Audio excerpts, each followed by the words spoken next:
thoughts on just like everything that's going on in the world today? Hello, all right. Kyle. Listen, the world is never, here's what you need to know. No matter what time you live in the history of the world, it's not easy. The world is not designed to be easy. The world, in fact, I think is designed by God to be challenging. For Him to challenge us every day with new problems and new opportunities. And so there's lots of stuff going on in the world today. You saw the gas attacks in Syria. Terrible thing for one human being to do to another human being. To watch those people suffer and die from those attacks is a terrible thing. And we should fight against that kind of stuff in the world. That's why I'm glad the President did what he did last night. To send a message to those folks that if you're going to kill innocent lives, then we're going to try to destroy the things you used. He didn't kill people last night. He destroyed the planes and the other equipment that they used to kill those people. Now, that kind of stuff is hard to watch. And nobody should want us to be in those situations. But America's a leader. And we need to continue to help lead the world into a positive place.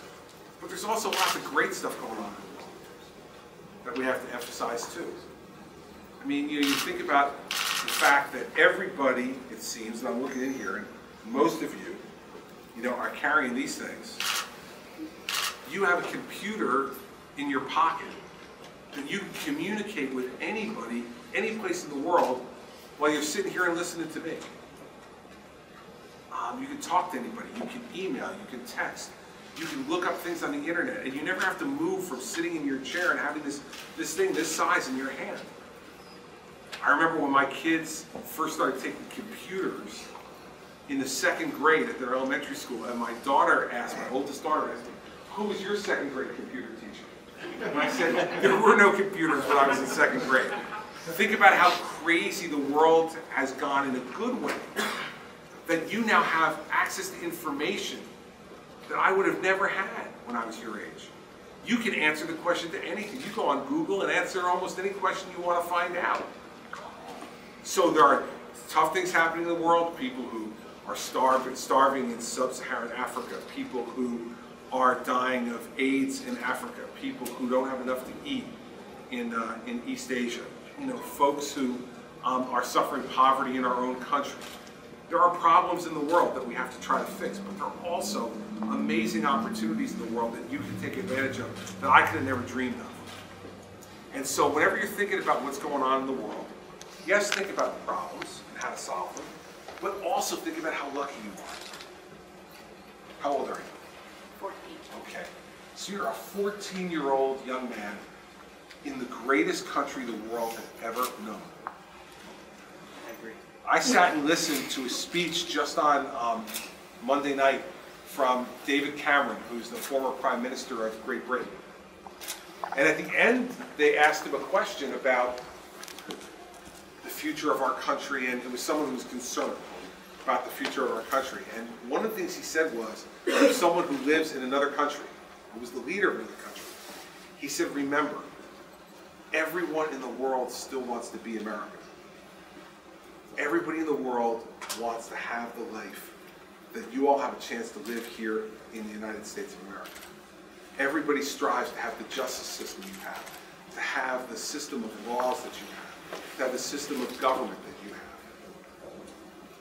And so while people can point out all the problems about America, and there's plenty, I don't think there's another place in the world you'd rather be a 14-year-old young man than growing up in New Jersey, in the United States, with every educational opportunity, every other opportunity at your fingertips.